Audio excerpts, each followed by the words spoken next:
होता था। कोरोना के बाद से तो स्थिति ऐसी है कि मैं तो ऐसे मामले भी कुछ देखता हूँ या जब डॉक्टर से बात होती है मेरी, तो अभी भी कोरोना के इम्पैक्ट हैं लोगों की बॉडी, जी। अभी भी इतने मतलब 21-22 के बाद अभी 25 चल रहा है, हम्म। 3-4 साल हो गया है, लेकिन अब जी। भी इम्पैक्ट है बॉडी पे। उस अंदर में कुछ कुछ इन्फ्लेमेशन अभी भी मौजूद है। तो इसको इस जो पीरियड है ये हमारा अभी का, ये संक्रमण काल है, गर्मी के आने का और सर्दी के जाने का। जाने का। ये जो दौर होता है इसमें हमारी जो बॉडी होती है वो एक तरह से इम्यूनिटी के लिए पूरी तरह से तैयार नहीं होती। किसी खास तरह की एलर्जी की स्थिति तो नहीं बन रही जिससे कि दूसरे अंग, अंदर के दूसरे अंग, बॉडी के लीवर, किडनी, बाकी के अंग जो प्रभावित हो रहे हैं। लेकिन आजकल सर ये बहुत लंबा चल रहा है, मतलब कि अब मैं उसी पे आ रहा हूँ कि ये पहले 1 हफ्ता में ठीक हो जाता था, तो इतना लंबा क्यों चल रहा है।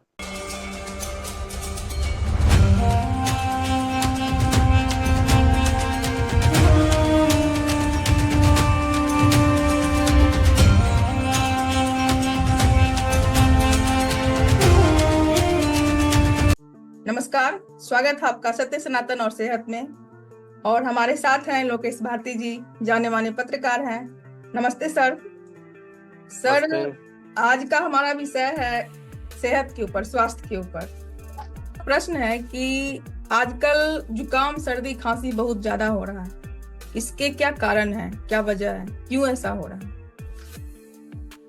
बहुत अच्छा सवाल है। सही में लोग परेशान भी हैं, काफी परेशान हैं, जी। और बच्चे भी हैं, बुजुर्ग भी हैं, महिलाएं भी हैं। जो कोई बीमार व्यक्ति है, चाहे शुगर बीपी का मरीज हो, चाहे कोई और प्रॉब्लम हो, उन लोगों को भी ये जो है सर्दी, खांसी, जुकाम परेशान कर। जी। और ये भी सच है कि अब जो परेशानी हो रही है इस तरह की, वह जल्दी ठीक नहीं होती। मतलब पहले जैसे हफ्ता दिन में नॉर्मली लोग उबर जाते थे, अब इसके लिए 3-3, 4-4 हफ्ते का भी वक्त कम पड़ जाता है। जी जी। कम हो जाता है लेकिन वो चीजें चलती रहती हैं। तो इसके लिए कुछ चीजों को समझना पड़ेगा कि आखिर होता ऐसा क्यों है। देखो, सर्दी, खांसी, जुकाम कई वजह हो सकती है, जिसमें कि सबसे जो अहम वजह होती है एलर्जी जी। और एलर्जी किसी भी चीज से हो सकती है, मौसम परिवर्तन से। जैसे कि अभी सर्दी का मौसम पूरा का पूरा कह सकती हो गया नहीं है, 90% या 10% बचा हुआ है, क्योंकि आप भी अगर एसी में नहीं सो रहे, पंखा चलाते तो हल्की सी ठंड लगती है, ताकि आप थोड़ा सा सॉल या कुछ पतली चादर को आप ओढ़ते हैं। और जब तो इसको इस जो पीरियड है ये हमारा अभी का, ये संक्रमण काल है, गर्मी के आने का और सर्दी के जाने का। ये जो दौर होता है इसमें हमारी जो बॉडी होती है वो एक तरह से इम्यूनिटी के लिए पूरी तरह से तैयार नहीं होती। मौसम परिवर्तन का जो टाइम होता है वह एक संक्रमण काल। संक्रमण काल मतलब कि जिन जिन परेशानियों के लिए सर्दियों में बॉडी ने इम्यूनिटी बना ली थी, जी, अब वो काम नहीं करेगी, क्योंकि नए तरह के वायरस, नए तरह के बैक्टीरिया अंदर आएंगे, नई तरह की एलर्जी है। कई लोगों को तापमान से, टेम्परेचर से भी एलर्जी होती है। टेम्परेचर बदलने से बॉडी को एडजस्ट करने में टाइम लगता है, और फिर इस वजह से जो है उनको ये सर्दी, खांसी, जुकाम होता है। दूसरा है कि वायरस, बैक्टीरिया, जी, जो बुखार अगर इसके साथ जुड़ जाए, सर्दी, खांसी, जुकाम के साथ अगर बुखार जुड़ जाए, या केवल बुखार रहे, सर्दी, खांसी, जुकाम नहीं आया हो, बाद में आ जाए अलग बात है, लेकिन उस समय नहीं आया, तो वो वायरल की श्रेणी में आता है। बुखार होता क्यों है, कैसे होता है, क्या बुखार कोई परेशानी है, बीमारी है?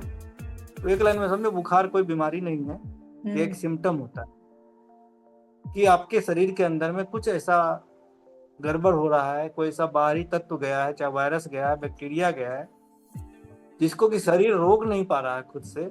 उसके जो हमारे बॉडी के जो WBC हैं, सैनिक हैं, व्हाइट ब्लड सेल, वो मार नहीं पा रहे हैं। इसलिए बॉडी को उनका प्रोडक्शन रोकने के लिए, धीमा करने के लिए, वायरस बैक्टीरिया के प्रोडक्शन को धीमा करने के लिए टेम्परेचर बढ़ाना पड़ रहा है, ताकि वो उनका प्रोडक्शन कम। जी। लेकिन इसमें भी एक समस्या होती तब है कि कई बार फीवर बहुत बढ़ता चला जाता है, 103, 104 डिग्री तक। तो उस स्थिति में होती है कि इन्फेक्शन से तो बाद में प्रॉब्लम होगी, पहले फीवर से ही इंसान को समस्या हो जाएगी, परेशानी हो जाएगी, ज्यादा गंभीर मामला बन जाए। तो लोग पैरासीटामोल दे करके फीवर को कम करने की कोशिश करते हैं।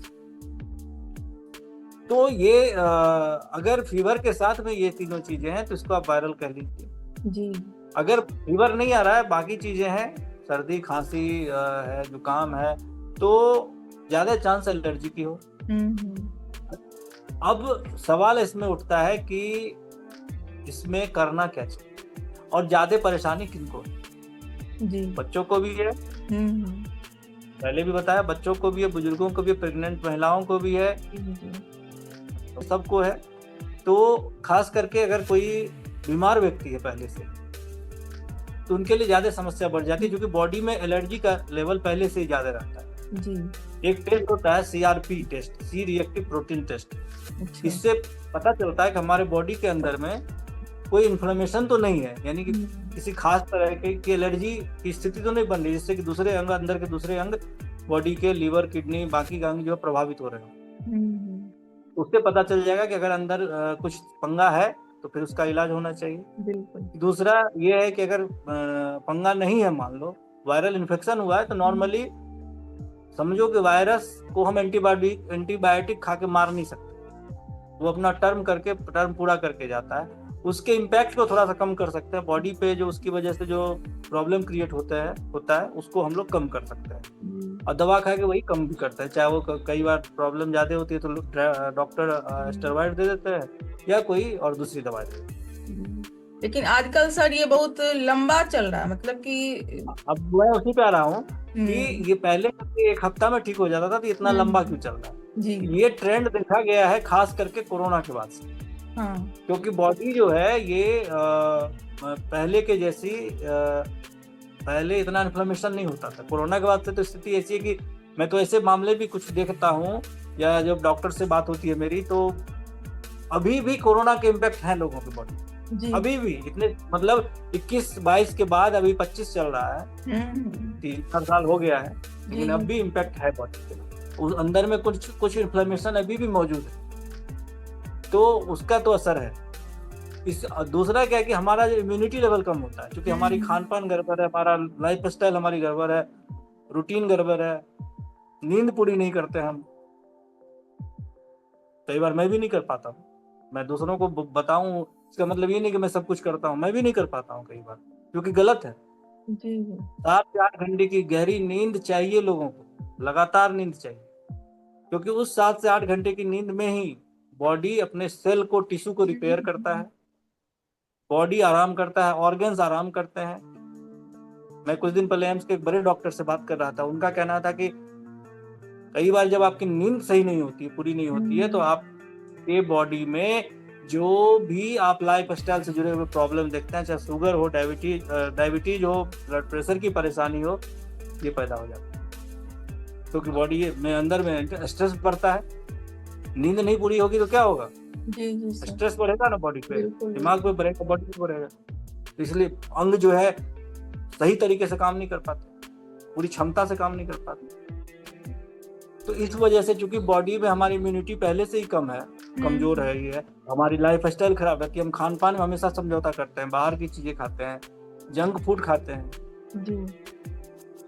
पैक्ड फूड खाते हैं, नूडल्स, चाइनीज, पता नहीं, बिस्किट, दाल, मैदा वाले बिस्किट, रिफाइंड चलाते रहते हैं। इम्यूनिटी कम होगी। क्यों कम होगी?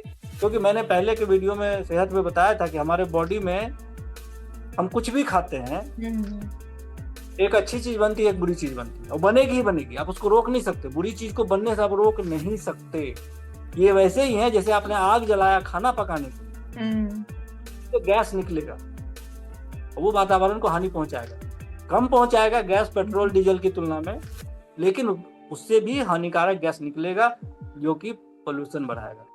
आप एसी चलाएंगे, आपको ठंडक मिलेगी, लेकिन उससे भी फ्लोरोकार्बन जो है वो गड़बड़ करेगा मामला, ग्रीन हाउस इफेक्ट करेगा, गर्मी बढ़ाएगा, धरती की गर्मी बढ़ाएगा। वैसे ही जब आप कुछ खाते हैं, कुछ भी खाते हैं, अच्छी चीज खाएंगे तो बुरी चीज कम मात्रा में बनेगी, और जब बुरी चीज खाएंगे तो बुरी चीज बहुत मात्रा में बनेगी, अच्छी चीज थोड़ी मात्रा में, या नहीं बनेगी। अच्छी चीज क्या होती है बॉडी में, बुरी चीज क्या होती है? अच्छी चीज को कहते हैं, क्या कहते हैं? एंटीऑक्सीडेंट। जी सर, ऑक्सीडेंट अच्छी चीज बनती है हमारे बॉडी में, और जो बुरी चीज बनती है उसको कहते हैं फ्री रेडिकल्स। ठीक है, जितनी कम मात्रा में बॉडी में फ्री रेडिकल्स बनेगी, तुम समझो इस बात को, बहुत इंपॉर्टेंट बात है। बॉडी में जितना कम मात्रा में, जितनी कम मात्रा में फ्री रेडिकल्स बनेगा, हम उतने कम बीमार पड़ेंगे, हमारे चेहरे पे ग्लो बना रहेगा, हमारा स्किन अच्छा रहेगा, हमारी समस्याएं कम होंगी। अगर हम बीमार भी हैं तो भी शरीर लड़ पाएगा, आप लंबा चल पाएंगे, बेड रीडन नहीं, बेड पे पकड़ेंगे नहीं आप चल। अगर फ्री रेडिकल्स कम बन रहा और एंटीऑक्सीडेंट ज्यादा बन रहा, करता क्या है एंटीऑक्सीडेंट, समझ लो हमारे बॉडी का अमृत, एक लाइन। ये सबसे ज्यादा बनता किससे है एंटीऑक्सीडेंट?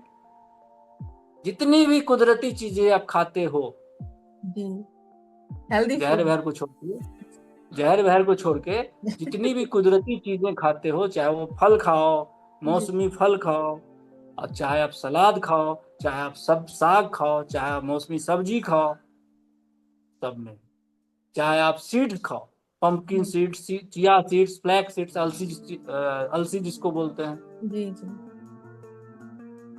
या फिर आप बादाम खाओ, चने खाओ, अंकुरित खाओ, स्प्राउट्स खाओ, एक नंबर सोर्स। एंटीऑक्सीडेंट का भी बहुत अच्छा सोर्स है ये, और ये फाइबर का भी उतना ही अच्छा सोर्स है, जो आपके बॉडी को बहुत जरूरी है।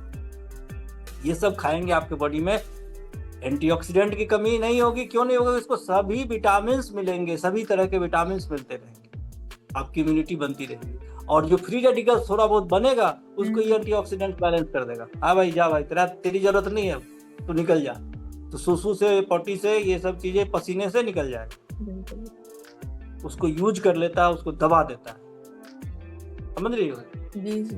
ये वैसे ही है जैसे कि अगर किसी पे बहुत गुस्सा आ रहा है, उस समय उसने क्या किया, कूल हो गया 2 मिनट के, बच गया मान,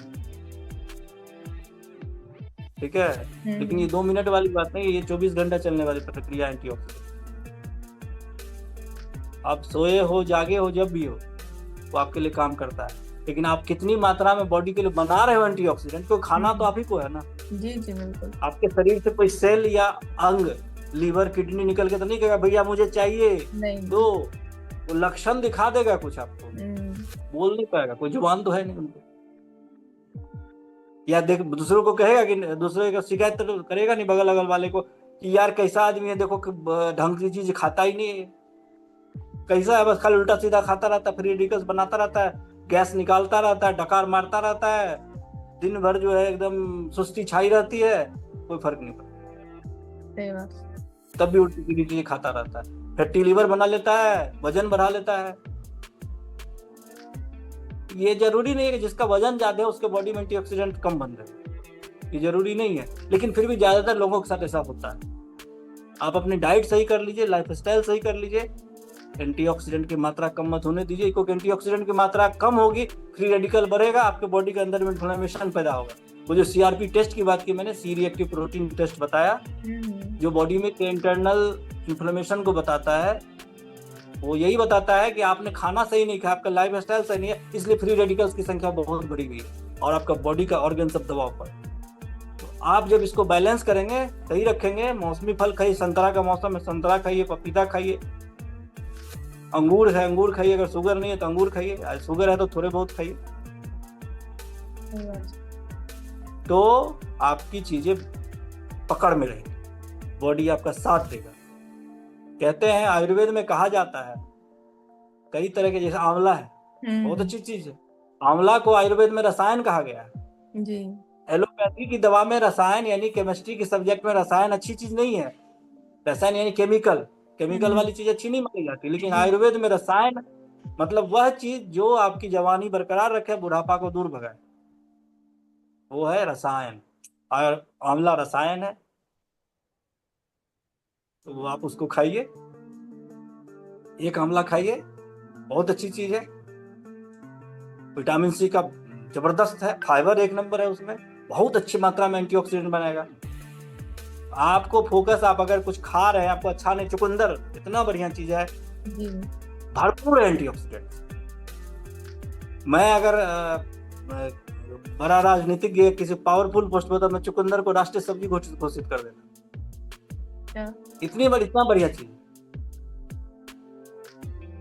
तो आप खाते नहीं है, आपको टेस्ट अच्छा नहीं लगता है, मेन वही ऐसा होता है कि लगेगा लोगों को कचर चुकंदर का टेस्ट अच्छा नहीं लगता। हाँ वही कह कचर कचर करने लग रहा है कि जानवर की तरह चल रहा है। अरे जानवर की तरह चल रहे हैं तो बहुत अच्छा है ना। किस जानवर को सुना है डायबिटीज होता है? सही बात है। किस जानवर को सुना है ब्लड प्रेशर होता है? किस जानवर को सुना है फलाना बीमारी, दूसरी बीमारियां होती है? कोई मुझसे कह रहा था, अरे दांत वांत साफ करने का क्या है, शेर कभी मुंह धोता है क्या? मैंने बिल्कुल सही बात है, शेर कभी मुंह नहीं धोता है क्योंकि जरूरत नहीं होती। वो कभी शेर कभी ना कोई नूडल्स खाता है, ना कोई मैगी खाता है, ना कोई बिस्किट खाता है जो उसके दांत में चिपके। वो शिकार करता है, हड्डी को तोड़ता है दांत से, जिंदा जानवर का। दांत की सफाई उसी से हो जाती है। सही बात। जो घास पात खाता है, जो जानवर घास पात खाते हैं, वो उनकी दांत की सफाई घास पात से हो जाती है। जरूरत क्या, गाय भैंस को क्यों जरूरत ही नहीं जरूरत? पड़ती। देखो कितना उन लोग का हंसी देखो, कितना दांत चमकता है। किसी गाय भैंस का दांत देखोगे येलो कलर का? सही बात। ये कुत्ता बिल्ली तक का नहीं होता। आप नहीं करने के 1000 बहाने कर सकते हैं, लेकिन आप अगर चाहते हैं कि मौसम के बदलाव के साथ बीमार कम पड़े, तो ये जो डाइट है इसको फॉलो करना चाहिए। हो सकता है इसका 100% असर ना हो, लेकिन पहले की तुलना में आप बहुत बेहतर हो। बिल्कुल। आपका हीमोग्लोबिन लेवल अच्छा रहेगा, बॉडी में आयरन का लेवल अच्छा रहेगा, दूसरे विटामिन की कमी नहीं होगी आपको बॉडी। फिर देखिए आपको कैसे इन्फ्लेमेशन की प्रॉब्लम होती है, कैसे जो है सर्दी खांसी जुकाम इतना परेशान करता है। थोड़ा सा ये ध्यान रखना है कि मौसम अभी सही शुरू नहीं हुआ, एसी वैसी यूज नहीं करना चाहिए। गर्मी अभी इतनी नहीं आई है, ज्यादा ठंडा नहीं करना चाहिए क्योंकि बॉडी अभी एडजस्ट करना शुरू नहीं किया। थोड़ा एडजस्ट कर जाए 10-15 दिन में। हमें गर्मी बहुत जल्द आने वाली है, बहुत प्रचंड गर्मी आएगी। फिर बनाएंगे गर्मी में कैसे बॉडी को बचा सकते हैं, और लू वगैरह का जो तांडव होगा उस पर भी बनाएंगे। बिल्कुल बिल्कुल। तो क्या खाना चाहिए जिससे कि आपको जो है तो कम से कम बाहर का असर गर्मी का। और इसी कारण से सर ये गले में जो खराश होती है, यही सब कारण है, यही सब वजह है आजकल जो गले में खराश रहती है। खराश की वजह वही मैंने कहा, एक एलर्जी तो है ही। दूसरा अगर इन्फेक्शन होता है, आपको खराश महसूस जिस समय हल्का सा पता चले, आप कोशिश करिए कि या तो कुछ गर्म पानी या गरारे करके क्लियर कर लीजिए। जी। कई बार आप बच सकते हैं, क्योंकि यहाँ तक हुआ तो खराश होगा, उसके नीचे उतर लंग्स तक पहुंचा तो प्रॉब्लम बढ़ेगी, ज्यादा खांसी होगी। और अगर वहां थोड़ा देर टिक गया वो वायरस बैक्टीरिया या डस्ट जो भी टिक गया ज्यादा, तो ज्यादा प्रॉब्लम करेगा, बुखार उखार भी हो सकता है, फिर वायरल की स्थिति बन जाएगी। तो इसीलिए डाइट सही करिए, लाइफ स्टाइल सही करिए, जो दवा ले रहे हैं वो दवा टाइम पर लेते रहिए, ताकि बॉडी के अंदर में इन्फ्लेमेशन की स्थिति कम से कम बने। तो फिर देखिए बुखार उखार जाए तो जल्दी वही बेल आइकन दबाइए और सब्सक्राइब करिए। चलिए बहुत